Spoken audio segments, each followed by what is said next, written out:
Hey everyone, welcome to technologyglance. In today's video, I'm gonna show you how to log into Instagram account. So let's get started. Begin by launching your Instagram application.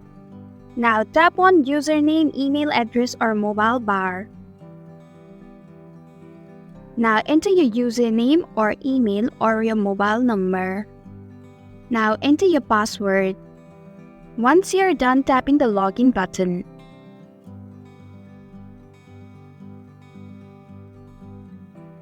and this is how you can log into Instagram account.